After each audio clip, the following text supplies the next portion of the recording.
Hello everyone and welcome to another Endgame episode with Coach B from MasterChess.com.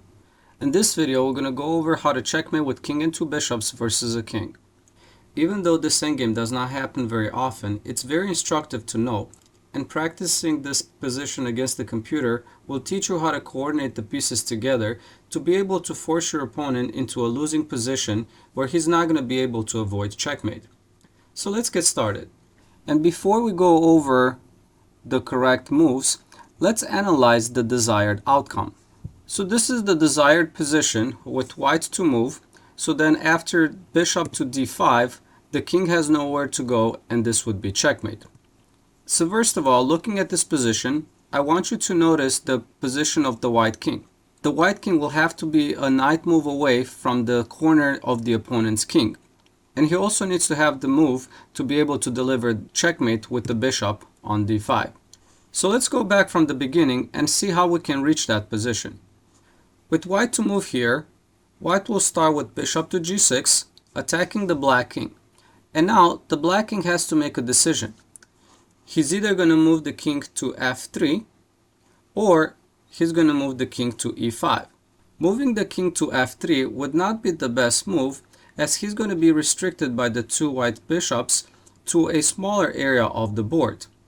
But as black wants to last longer, he wants to keep the king on the larger side of the board. So he's going to move the king to e5. And now his king is able to move on a larger area of the board, which will help him last longer. So after this, white will respond with king to b7. Winning this type of endgame takes a team effort, so the white king needs to work together with the bishop to be able to push the black king to a corner. After this, black will respond with king to f6, attacking one of white's bishops. But after bishop to h7, the two bishops create a shield around them, and the black king is not going to be able to get to them. So after this, he's probably going to respond with king to e5, and now white will respond with king to c6. After something like king to d4, an excellent move, bishop to f4.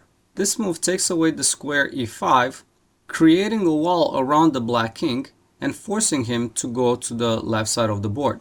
After this, black will respond with king to c4, taking opposition, and now bishop to e5.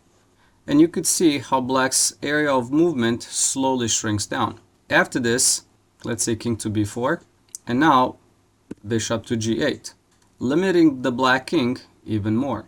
After something like king to a3, king to c5, taking control of the square b4 and forcing the black king to start moving up. After king to a4, bishop to b2. Now white takes away the square a3, forcing the black king once again to start moving up towards the a8 square. After king to a5, bishop to b3. Now the a4 square is gone. After this, king to a6, and white will respond with king to c6, keeping horizontal opposition, and also moving closer to the square c7. If here the black king tries to run away again with king to a5, after bishop to c3, the black king is forced moving up again.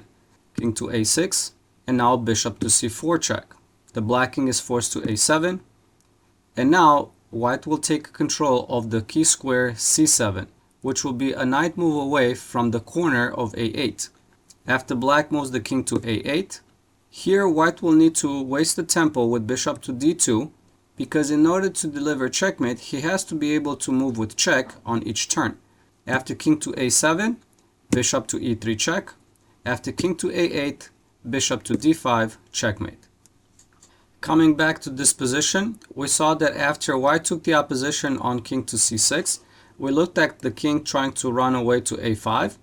Another try that black has is moving the king to a7 right away. If this is the case, white will respond with bishop to e5, trying to prevent the black king from running away to the square b8 and going away from the corner.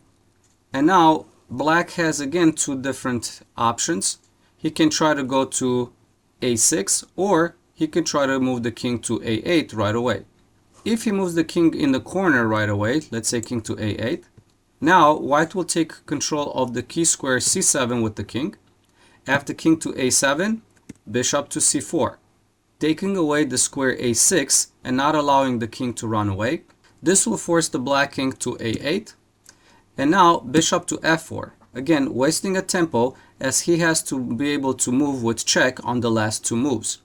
After king to a7, now bishop to e3 check, king to a8, and bishop to d5 checkmate. Coming back, we looked at king to a7 and bishop to e5, taking control of the square b8, and then the king running in the corner right away. Now, black can try to last longer by moving the king back to a6. After this, white will respond with bishop to c7.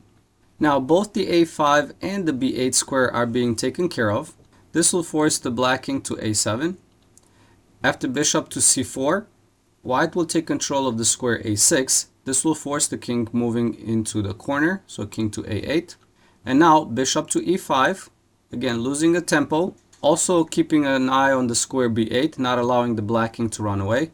After king to a7, white needs to go to the appropriate square before he starts moving the bishops to deliver checkmate. So he's going to go with the king to c7, taking horizontal opposition and also controlling the key square with the king.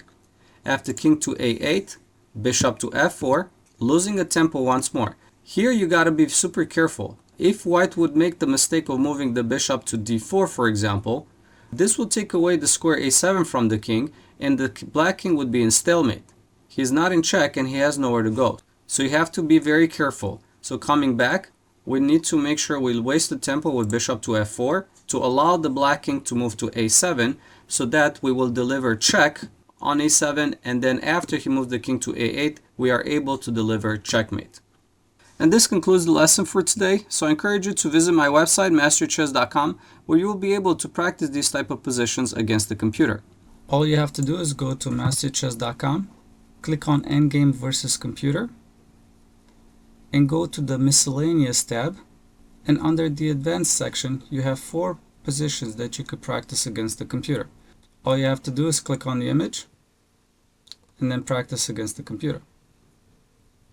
Thank you and have a great day.